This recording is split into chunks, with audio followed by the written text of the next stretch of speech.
우리가 사도행전 7장 스데반의 설교, 우리 16번째 지금 다루고 있는 중에 있습니다. 드디어 마지막까지 왔습니다. 스데반은 지금 여느 다른 설교자와 같이 말쑥한 차림을 하고 경건하고 또 품이 있고 그에게 호의적인 어떤 사람들 앞에서 설교를 하고 있는 것이 아닙니다. 그렇기 때문에 이 스데반은 복이 있는 사람인 것입니다. 그는 생명의 위협을 받고 있는 이 순간에서도 오직 믿음을 버리지 아니하고 복음만을 전하기 위하여서 돌에 맞아 피를 흘렸던 순교자의 영광의 반열에 오른 사람인 것입니다. 이 스데반만큼 하나님의 복을 받고 은혜를 받은 사람이 없습니다. 얼마나 큰 상을 받았을까요? 스데반이 얼마나 큰 칭찬을 받았을까요? 저와 같은 사람과 스데반이 똑같은 상을 받는다면 그것은 의로운 하나님이 아니십니다. 하나님 정말 이 스데반을 아끼고 사랑하셨습니다. 그는 사람들에게 미움을 받았지만 하나님께는 큰 사랑을 받았습니다. 그래서 복이 있는 것입니다. 사람들은 그를 모함하고 매도하고 그에게 돌을 던졌지만 하나님은 그에게 죽는 순간에도 하나님의 영광을 보여주셨습니다. 얼마나 큰 복을 받았습니까?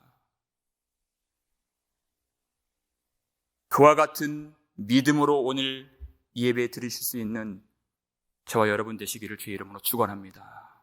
하나님이 살아계시기 때문에 하나님이 자기를 찾는 자들에게 상 주시고 그 어떤 것보다도 예수를 사랑하는 마음으로 예배하는 모든 자들에게 칭찬하시고 구원의 은혜를 베푸시는 하나님 되시기 때문에 우리 지금 입은 막아 있지만 우리의 신앙의 고백은 막을 수가 없고 우리 몸은 좀 불편하고 두려운 마음이 들 때도 있지만 우리의 예수 안에 있는 그 구원은 요동치 않기 때문에 오늘 하나님의 임재 가운데에서 모든 두려움이 쫓겨나고 우리 가운데 임하시는 하나님의 성령으로 다시 회복되는 복된 은혜의 시간 되기를 주의 이름으로 축원합니다. 이렇게 믿음을 가지면 담대하게 살아가게 됩니다. 오늘 스데반의 마지막 그 설교의 부분을 한번 보십시오. 보통의 설교자들은 그 설교를 마무리할 때 고민을 많이 합니다. 어떻게 그 말씀을 감동적으로 마칠 수 있을까 생각을 많이 하죠. 그래서 유명한 이름난 목사님들 설교를 들어보면 그 마지막 부분에서는 아무리 마음이 팍팍하고 강팍한 사람이라도 눈물 흘리지 않을 수 없을 만큼의 그런 감동적인 이야기 혹은 감동적인 그 경험들을 마지막 부분에 배치해 놓는 것을 우리는 많이 듣고 경험한 바가 있습니다. 물론 동일한 선상에서 동일한 상황에서 했던 설교는 아니지만 이 스데반은 그렇게 하려고 하지 않았습니다. 사람들은 참 감동받기를 좋아하죠. 저 또한 감동받는 것을 대단히 좋아합니다. 그런데 우리가 조금 여기서 조심해야 될 것, 그리고 반드시 알아야 할 것이 있습니다. 감동과 은혜가 분명히 구분이 된다는 것을 우리는 놓쳐서는 안 됩니다. 이것을 분별하지 아니하면 교회가 잘못된 길로 갈 수 있기 때문에 즉 감동은 사람도 줄 수 있는 것입니다. 그렇지만 은혜는 오직 하나님만 주실 수 있는 것입니다. 스데반은 많은 사람들이 자기에 대해서 이를 갈고 분노하는 상황 속에서도 그저 마음의 감동만 주고자 했던 그 말씀을 전한 것이 아니었습니다. 오직 살아계신 하나님께서 주신 그 복음, 성령께서 선포하라 하신 그 생명의 복음만을 목숨보다 귀하게 여겼던 스데반이 오늘 이 마지막 설교를 하고 있는 그 장면을 보면 그것을 알 수가 있는 것입니다. 복음에는 약속이 있습니다. 여러분, 그 약속을 아주 간단하게 말하면 무엇이 나옵니까?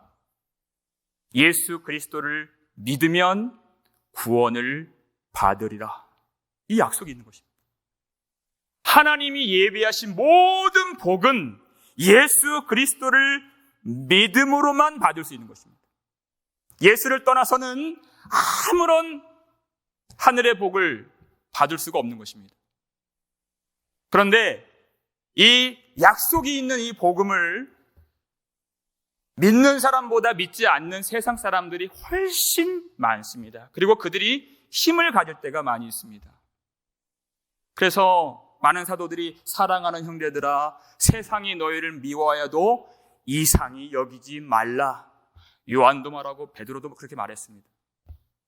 그것이 교회가 이 땅에서 살아가는 그 처지인 것입니다. 미움을 받는다는 것입니다. 박해를 받는다는 것입니다. 그렇다면 그 참된 믿음을 가진 성도들이 가장 듣고 싶어하는 말씀이 어떤 말씀일까요? 그것이 복음입니다. 전에는 보이지 않았던 그 구약에서 말씀하시고 또 신약에서 말씀하신 그 계시를 밝은 성령의 조명을 통하여서 그 모든 신구약의 말씀들이 그리스도 예수로 풀려질 때 그 복음을 듣고 성도들은 한량없는 하늘의 은혜를 받고 위로를 받을 수 있는 것입니다. 복음만을 통하여서. 그리고 그 받은 은혜는 다시금 이 험난한 세상을 믿음으로 살 수 있도록 만드는 성도의 삶의 원동력이 되는 것입니다. 그런데 이 구원의 약속을 믿고 구원받은 성도들이 아니라면, 그것을 믿지 않는다면 어떤 결과가 있습니까? 구원을 받을 수 없는 것이죠. 그것을 심판, 이렇게 얘기합니다. 복음에는 이 약속이 있습니다. 구원과 심판이 분명하게 계시가 되었습니다. 그런데 사람들은 그 성령을 통해서 주신 그 말씀을 받아서 믿으려 하지 않는다는 것입니다. 그럴수록 복음이 희미하게 전해지면 모를까? 아주 밝은 빛 가운데 또렷하고 선명하게 선포될수록 세상 사람들은 그 복음을 더 미워하게 되어 있습니다. 왜냐하면 이 복음에는 약속이 있기 때문에. 그 복음이 빛을 드러낼수록 그들의 어둠이 폭로가 되고 그 복음이 그들을 정죄하고 심판에 이르도록 선언하기 때문에 그들은 복음을 사랑하지 않습니다. 이것은 하나님이 절대 원하시는 바가 아닙니다. 요한복음 3장 17절을 보면 하나님이 그의 아들을 이 땅에 보내신 것은 세상이 심판을 받게 하려 함이 아니요 그러셨습니다. 그로 말미암아, 예수로 말미암아 세상이 구원을 받게 하려 하심이로다. 하나님은 모든 사람이 구원을 받으며 진리를 아는 데 이르기를 원하시느니라. 아멘. 그랬습니다. 하나님은 이들이 복음을 참으로 믿고 하나님의 약속을 받아서 구원에 이르기를 정말 원하시고 진리를 알길 원하시는 하나님이십니다. 그래서 수많은 선지자들을 보내서 하나님이 보내실 그 예수 그리스도를 선포하게 하셨고, 예수 그리스도께서 이 땅에 오시자마자 회개하라, 그리고 복음을 믿으라, 이렇게 말씀하신 것입니다. 왜냐하면 하나님의 나라가 가까이 왔기 때문에 그렇습니다. 그런데 그들은 성령을 거스르고 이 복음을 믿지 않았습니다.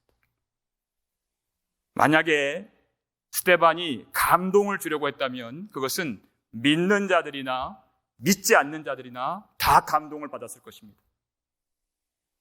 그런데 왜 우리가 이것을 구분할 줄 알아야 합니까? 하나님의 은혜는 반드시 믿는 자들에게만 역사하는 은혜이기 때문에 그렇습니다. 오늘부터 믿기로 작정한 자일지라도 그 예수 안에서 믿음을 가진 자들에게만 하나님은 은혜로 역사하시고 그 복음을 통해서 그에게 하늘의 권능과 힘과 은혜와 위로를 내려주시는 우리 아버지가 되십니다. 그렇기 때문에 내가 은혜를 받았다 하는 것은 말에 있는 것이 아닙니다. 감동에 있는 것이 아닙니다. 오직 믿음에서만 은혜를 받을 수 있는 것입니다. 성도가 이것을 모르면 교회가 사람의 것을 추구하게 되어 있습니다. 하나님의 진리의 말씀을 외면하게끔 되어 있습니다. 그래서 우리는 사람이 줄 수 있는 것과 하나님만 주실 수 있는 것을 구별할 줄 알고 분별할 줄 알아야 합니다. 오늘 이 스데반이 말씀을 전할 때 받은 사람들, 그 사두개인들과 바리새인들 한번 보십시오. 스데반이 설교를 잘못했나요? 아니면 그의 인격에 문제가 있었나요? 절대 그렇지 않습니다. 모든 신약 성경에서 가장 탁월한 설교라고 칭송을 받았던 그 말씀을 전했습니다. 그런데 이 말씀 끝나고 사람들이 이를 갈고 분노가 가득해서 그에게 돌을 던진 것입니다. 은혜를 못 받는 것은 그들이 믿지 않았기 때문입니다. 오직 복음은 믿는 자들에게만 구원을 주고 은혜를 내려주는 것입니다. 그래서 사람들이 은혜에 있다는 그 말과 하나님이 주신다는 그 은혜는 다를 수가 있습니다. 사람 편에서의 그 은혜가 아니라 하나님만이 내려주실 수 있는 그 은혜로 가까이 나가는 이 밤 되기를 주의 이름으로 축원합니다. 그 은혜를 받을 수 있는 그 길을 오늘 본문 51절에서 이렇게 말씀하고 있습니다. 목이 곧고 마음과 귀에 할례를 받지 못한 사람들아. 하나님의 은혜를 받을 수 있는 그 길 무엇입니까? 마음과 귀에 할례를 받아야 한다는 것입니다. 그 말에 지혜가 있고 감동이 있다고 해서 은혜를 받는 것이 아닙니다. 듣는 자가 받는 자가 반드시 마음과 귀에 할례를 받아야 하는 것입니다. 이 마음의 할례를 받지 못하고 들을 귀가 없는 사람들이 말씀을 듣는다면 아무리 탁월한 영성의 사람의 그 말씀을 들어도 전혀 은혜를 받을 수가 없습니다. 예레미야 같이 그렇게 탁월한 신령한 사람이 이 시대에 어디 있겠습니까? 그가 말씀을 전했습니다. 예레미야 6장 10절입니다. 함께 읽겠습니다. 내가 누구에게 말하며 누구에게 경책하여 듣게 할꼬 보라, 그 귀가 할례를 받지 못하였으므로 듣지 못하는도다. 보라, 여호와의 말씀을 그들이 자신들에게 욕으로 여기고 이를 즐겨하지 아니하니. 그랬습니다.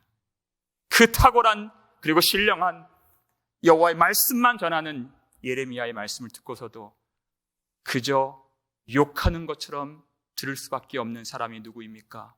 마음과 귀에 할례를 받지 못한 사람인 것입니다. 여러분, 할례가 무엇인지 잘 아실 것입니다.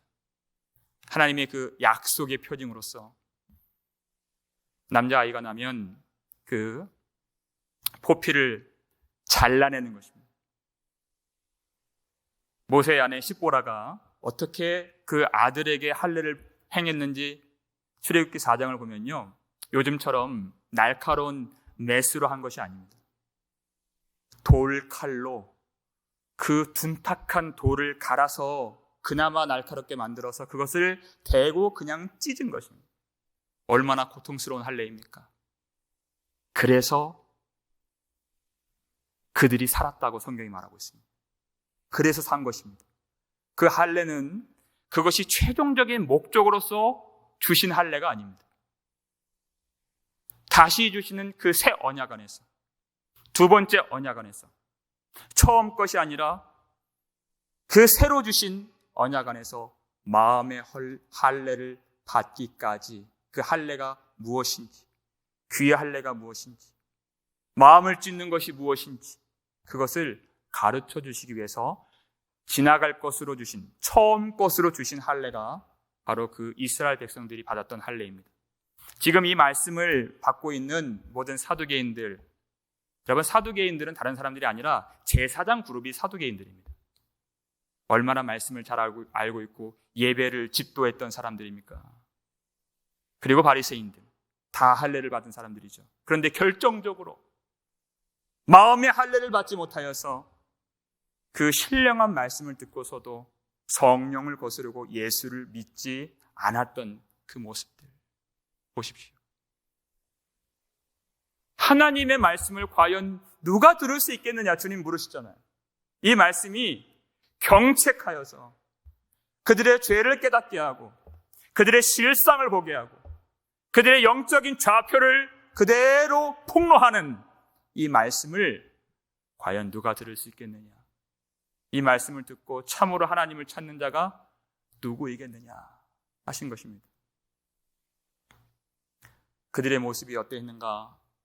그들이 왜 말씀을 듣지 못했는가? 그리고 52절 말씀, 오늘 본문이죠. 오늘 52절입니다. 함께 읽겠습니다. 너희 조상들이 선지자들 중에 누구를 박해하지 아니하였느냐? 의인이 오시리라 예고한 자들을 그들이 죽였고 이제 너희는 그 의인을 잡아준 자요 살인한 자가 되나니 그랬습니다. 이제까지 모든 이스라엘 백성들의 역사 속에서 하나님께서 선지자들을 보내셨다는 것입니다. 그런데 이 백성들이 그 하나님의 참된 선지자를 너희들이 누구를 박해하지 아니하였느냐. 진실된 선지자일수록 박해를 많이 받았던 역사 속에서 수많은 하나님의 선지자들이 피를 흘리고 순교를 당했습니다. 하나님이 주시는 말씀을 딱 한 가지로 요약하면 하나님께로 돌아오라는 것입니다. 참으로 하나님께로 돌아오라. 그 선지자들의 말을 요구로 듣는 사람들, 그것을 깨닫지 못하는 사람들이기 때문에 그 죄악이 관영하면 말씀을 듣지 않는 그 사람들에게 하나님이 하나님의 사신처럼 전염병을 보내신다 그랬어요. 하나님이 하늘의 문을 닫으시고 비를 내리지 않으신다고 말씀하셨습니다. 하나님이 메뚜기 떼를 보내서 모든 그 밭에 있는 소산들을 다 먹게 할 것이라고 말씀하셨습니다. 그것은 백성들을 기근에 빠뜨리고 위험에 빠뜨리고 삶의 모든 질을 황무하게 하는 거기에 목적이 있는 것이 아니라 오직 하나님께로 돌아오게 하시는 그 뜻에 있는 것입니다. 하나님의 말씀을 듣지 않는 그 백성, 그 완악한 목이 곧은 사람들에게 하나님은 하나님의 전염병이라는 사신을 보내시고 메뚜기라는 사신들을 보내셔서 오직 하나님께 돌아오게 하신 하나님. 그러면 우리가 잘 알고 있는 역대하 7장 14절을 보게 되면 내 이름으로 일컫는 내 백성이 그렇습니다. 이방인들이 돌아오는 것이 아닙니다. 내 이름으로 일컫는 내 백성, 교회가 그들의 악한 길에서 떠나 스스로 낮추고 기도하여 내 얼굴을 찾으면 하나님께로 돌아오면 내가 하늘에서 듣고 그들의 죄를 사하며 그 땅을 고칠지라 하나님이 약속해 주셨습니다. 오직 목적은 하나님께로 돌아오는 데 있습니다. 하나님께 돌아와 참되게 마음을 찢고 회개하면 그리고 하나님의 얼굴을 구하고 아버지 은혜를 내려 주옵소서 참되게 깨닫고 돌아오면 하나님이 그 땅을 고쳐주시고 다시 하나님 백성들의 영광을 회복시켜 주시리라 약속해 주셨습니다. 그렇지만 말세가 될수록 점점점 그 마음이 굳어지고 사랑이 식어지고 영혼은 황폐해지고 회개와 기도가 말라지게 되는 그때를 살게 될 것이라고 주님이 가르쳐 주셨습니다. 그럴수록 깨어있고 그럴수록 정신을 차리고 그럴수록 마음의 허리를 동이고 기도하라 주님이 누차 말씀해 주셨습니다. 그 말씀 하나 붙들고 우리가 지금 모여 있는 것입니다. 지금은 정말 하나님을 찾아야 할 때이기 때문에 왜 그들이 하나님의 성령을 거스르고 그 말씀을 받지 않았습니까? 그럴 필요가 없는, 돌아갈 필요가 없는 자기 스스로 의인이라고 여겼기 때문에 그들은 회개치 않았던 것입니다. 의라고 하는 것은 결코 스스로 얻을 수 있는 의가 아닙니다. 우리가 의인 맞죠? 그렇지만 그것은 예수 안에서만 합당한 의인 것입니다. 그래서 성경은 그냥 의라고 말하지 않고 칭의라고 말하는 것입니다. 칭의라고 말하는 것입니다. 의롭다고 하나님이 칭해 주셨다는 것입니다. 죄인인 우리에게, 자격이 없는 우리에게 하나님이 그 죄를 보시지 아니하고 흠없고 점없는 예수를 보셔서 의롭다고 여겨주시고 죄를 간과해 주시는 그 의를 칭의, 그 복음을 칭의 복음이라고 말하는 것입니다. 그런데 그들은 스스로 의롭다고 여기고 그 말씀을 받지 않고 이제까지 하나님이 보내셨던 선지자들을 죽이고 이제는 결정적으로 누구를 죽였다고 52절에서 말씀하고 있습니까? 그렇게 예고된 하나님의 아들 예수 그리스도, 유일한 의인이신 참 사람이자 참 하나님이신 예수를 잡아준 자요, 살인한 자라고 하나님의 성령께서 그들에게 선포해 주신 것입니다. 여러분, 복음을 기쁨의 소식이라고 우리가 많이 얘기를 합니다. 그런데 그 기쁨의 소식이라는 것이 단지 우리의 기분을 좋게 만들어준다는 얘기가 결코 아닌 것이죠. 그 사람의, 그 듣는 자들의 기분을 좋게 만들어주는 것이 목적이라면 오늘 이 3절에 나온 그 내용들을 절대 말해서는 안 됩니다. 목이 곧았다, 성령을 항상 거스른다, 의인을 잡아 죽인 살인자다, 천사가 준 율법도 지키지 아니하는 너희들이다. 이런 기분 나쁜 말들을 왜 하겠습니까?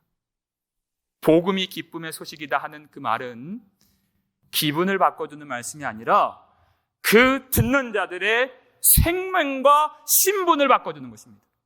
어둠에 있고 죽음에 있던 그 자리에 있던 자들에게 생명의 자리로 그들을 옮겨주는 복음, 그 구원을 받은 기쁨의 소식이 바로 복음이라는 것입니다. 이 복음이 성령으로 선포될 때 믿지 않는 자들에게는 분노를 일으키고 돌로 쳐 죽이고 싶은 말씀이 될지는 모르겠지만 믿는 자들은 오직 복음만을 사랑하게 되어 있습니다. 왜 그들이 이 설교의 마지막 부분을 듣고 그들의 귀를 막고 분노가 일어나고 돌을 집어들었는지, 이 말씀을 듣는 자들은 제사장 그룹이라고 그랬습니다. 누구보다도 하나님 섬기는 일에는 둘째가라 그렇게 말하면 서러울 사람들이었습니다. 율법의 교사들이었습니다. 하나님께 택함받은 사람이라고 한 번도 의심해 본 적이 없는 그런 유대인들이었습니다. 그런데 그런 사람들 앞에서 성령을 의지해서 스데반이 뭐라고 얘기했습니까? 바로 당신들이 살인자들입니다. 이렇게 얘기한 것입니다. 성령의 역사가 항상 일어났던 그 현장은 그 사람들의 기분을 좋게 하고 감동적인 말을 했을 때 일어나는 것이 아니라 그들의 실체를 분명히 드러나게 했을 때 성령의 역사는 항상 일어났습니다. 그들이 보지 못했던 그들의 그 영혼의 내면과 그들의 실상을 성령께서 가르쳐 주시고 책망해 주시고 빛 가운데서 그들의 어둠이 폭로되었을 때 그때 성령의 역사가 믿음 가운데서 일어나게 된 것입니다. 베드로가 설교했을 때 3,000명이 그 한날 한시에 예수를 믿고 회심했던 그 사건이 사도행전 2장에 나옵니다. 그런데 그 베드로 설교의 마지막 부분과 스데반의 설교의 마지막 부분을 비교해 놓고 보면 그 내용이 똑같은 내용이 나옵니다. 사도행전 2장 36절입니다. 함께 읽겠습니다. 그런즉 이스라엘 온 집은 확실히 알지니 너희가 십자가에 못 박은 이 예수를 하나님이 주와 그리스도가 되게 하셨느니라. 아멘.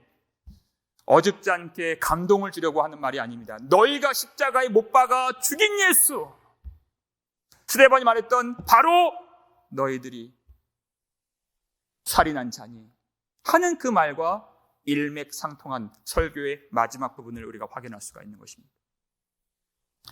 예수님 십자가 사건을 말하는 것이죠. 단순히 예수님 십자가에서 죽으셨다 하는 그 복음, 그렇게 말하지 않고 바로 너희가 십자가에 못 박아 죽인 예수, 그렇게 말하는 것입니다. 왜 이것이 복음인가? 왜 세상 사람들이 알지 못하는 이것이 복음인가? 예수님 십자가 사건을 한번 떠올려 보시죠. 제사장 그룹과 바리새인들이 예수님을 미워했습니다. 시기했습니다. 그래서 그 전부터 예수님 죽이고 싶어 했던 마음이 그 속에 있었습니다. 그런데 죽일 명분이 없었죠. 근데 그 명분을 어디서 찾았습니까? 예수님이 신성모독을 했다는 죄를 뒤집어 씌운 것입니다. 지금 말로 표현하면 그것은 가짜 뉴스였습니다. 사람들에게 바로 이 예수라는 작자가 하나님을 모독했다. 그랬더니 사람들이 다 나와서 예수를 십자가에 못 박으셔서 자기는 의롭다는 듯이 더욱더 소리를 내어서 예수를 십자가에 못 박으셔서 이렇게 얘기한 것입니다. 사두개인들의 그 속에 있는 완악함과 그리고 거짓을 이용해서 예수님을 나무에 달아 죽이는데 성공했습니다. 사람들은 그 내막을 알지 못합니다. 그런데 하나님은 알고 계십니다. 예수는 하나님의 의로운 아들이시고 바로 예수를 잡아 넘겨준 자들과 소리친 자들과 그 음모를 꾸민 모든 사람들이 다 죄인이요, 살인한 자인 것을 하나님이 아셨습니다. 그리고 하나님이 그것을 어떻게 알게 하셨을까요? 그게 바로 복음입니다. 하나님이 성령을 통해서 예수님을 죽은 자 가운데서 살아나게 하셨습니다. 예수님은 부활하신 것입니다. 만약에 예수님이 무덤 속에 계셨더라면 많은 사람들이 그저 예수라는 사람은 하나님께 저주를 받아서 죽을 만해서 죽었을 거야, 이렇게 여겼다고 성경이 말하고 있죠. 이사야는 사람들이 하나님의 아들 예수를 귀하게 여기지 아니하였도다, 이렇게 얘기를 했습니다.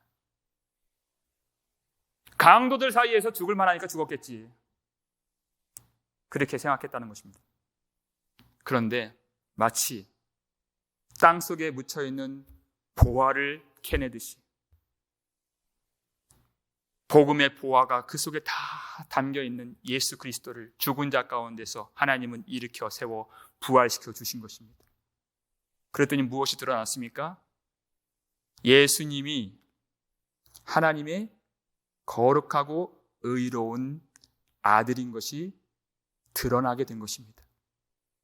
죄가 있어서 죽으신 것이 아니었다는 것이 드러나게 된 것입니다. 너희가 죽인 예수를 하나님이 주와 그리스도가 되게 하셨느니라. 그 말의 의미가 되는 것입니다. 그 강도들 사이에서 죽을 만해서 죽었다고 알았다면 그들의 죄는 발견되지 못했을 것입니다. 그런데 하나님이 하나님의 아들 예수에게 의로움을 선포해 주시고 부활을 통해서 그것을 다 보여주신 것입니다. 그러면 어떤 문제가 발생되게 되죠? 사람들이 죄 없는 예수를 잡아다 죽인 것이 폭로가 되는 것입니다. 전혀 죽을 만한 일을 한 적이 없으시고 한 점의 죄의 그림자도 없으신 예수 그리스도를 그 완악함과 거짓과 패역함으로 잡아다 죽여 살인한 그들의 죄가 다 폭로가 된 것입니다.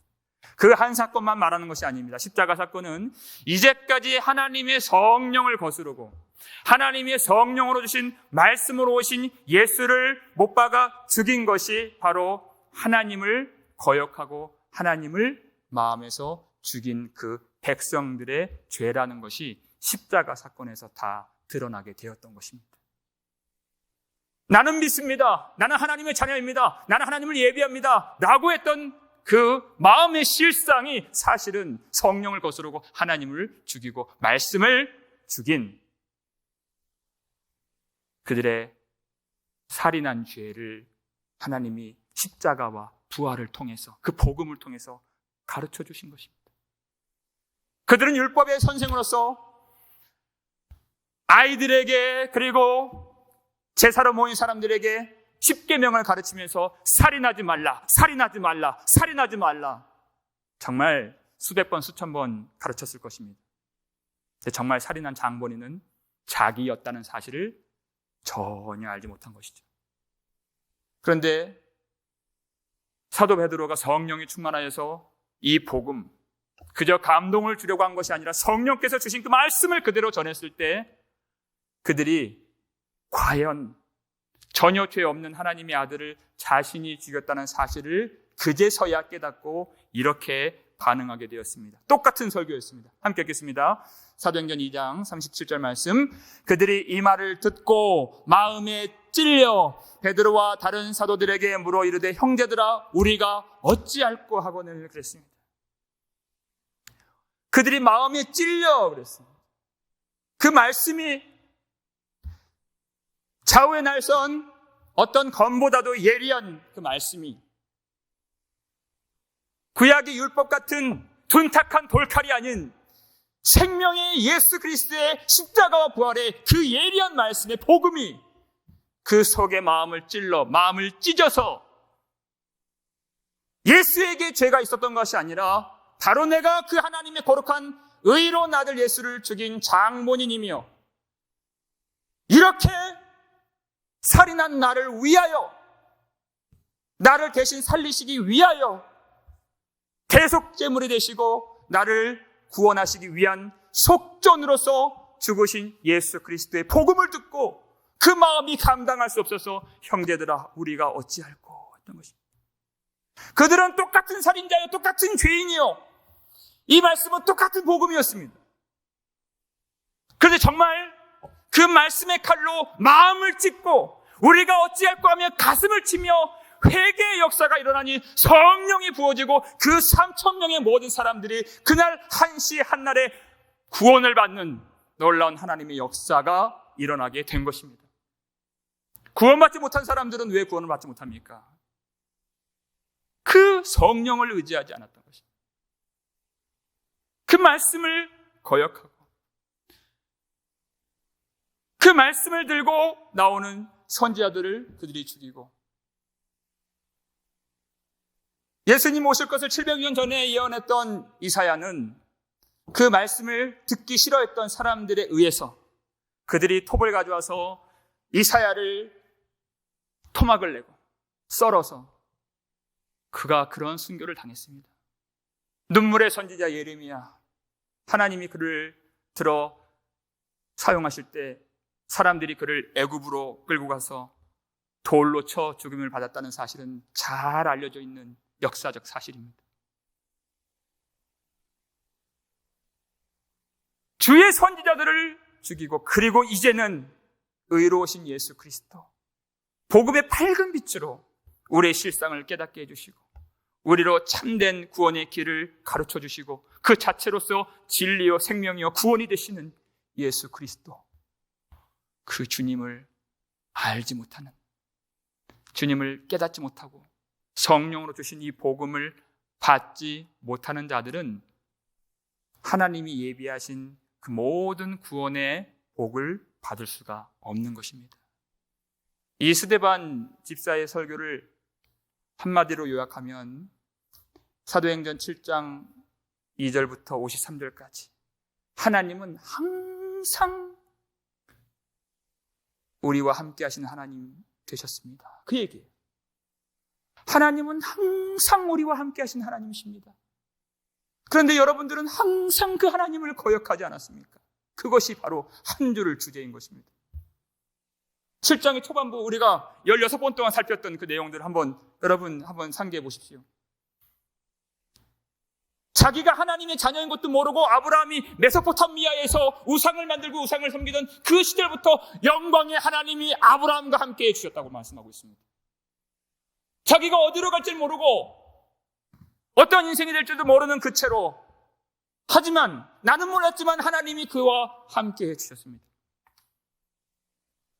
의로운 요셉을 그 형들이 핍박을 하고 미워하고 애굽으로 팔아버렸습니다.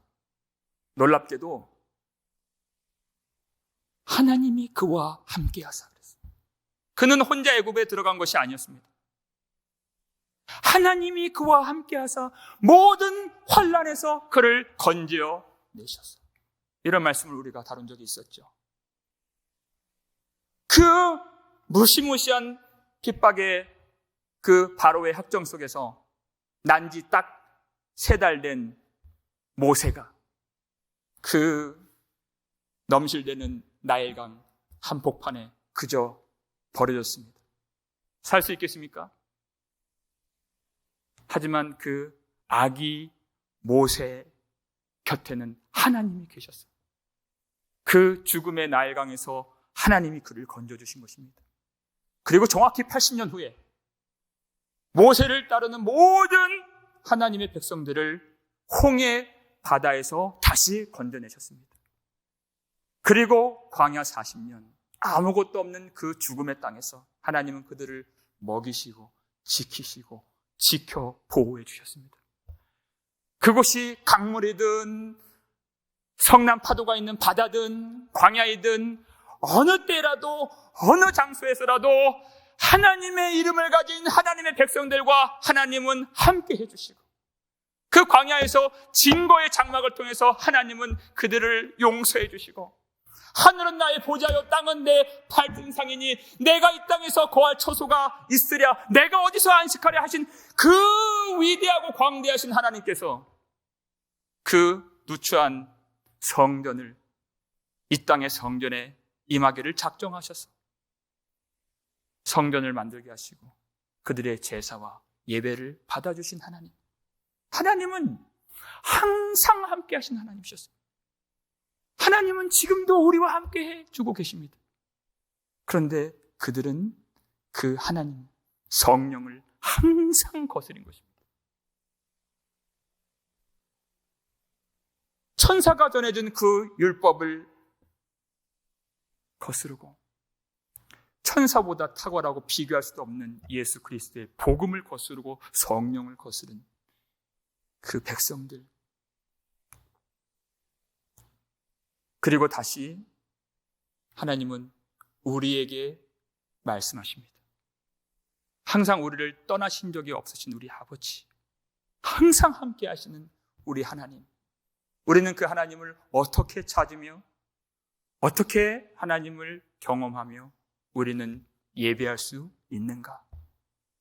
우리 인생에서 함께 하시고 내가 알지 못한 때에도, 내가 우상을 섬기는 그때에도 주님을 안다고 자부하고 살던 우리였지만 죄악의 낙을 누리면서 죄악을 더 기뻐하며 세상을 흠모했던 우리 인생이었지만 그때에도 우리를 붙잡고 지켜주시고 우리에게 은혜를 베푸신 하나님을 어떻게 섬길 수 있을까?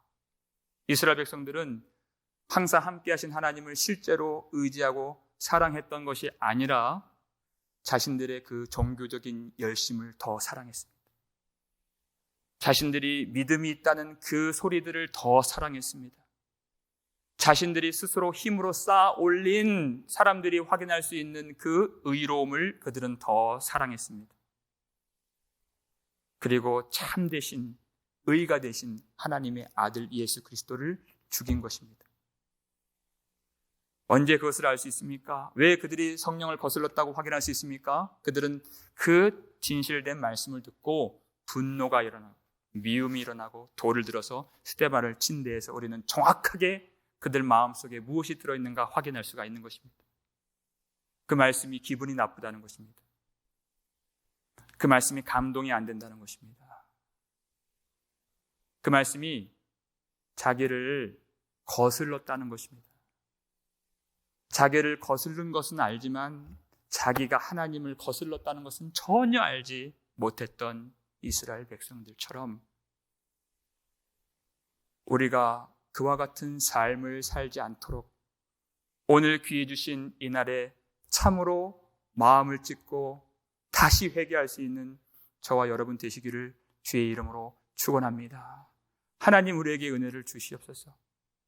나의 감정이 나의 주인이 되지 아니하도록, 나의 기분이 나의 우상이 되지 아니하도록, 나의 지각과 생각이, 나의 판단이 나를 이끌어가지 못하도록 하나님이 주인 되어 주셔서 의로우신 재판장 예수 그리스도께서 우리를 심판하시는 그 날에 옳다함을 받고 우리를 인정하시고 하나님의 칭찬을 받을 수 있도록 하나님 우리의 믿음을 붙잡아 주시옵소서.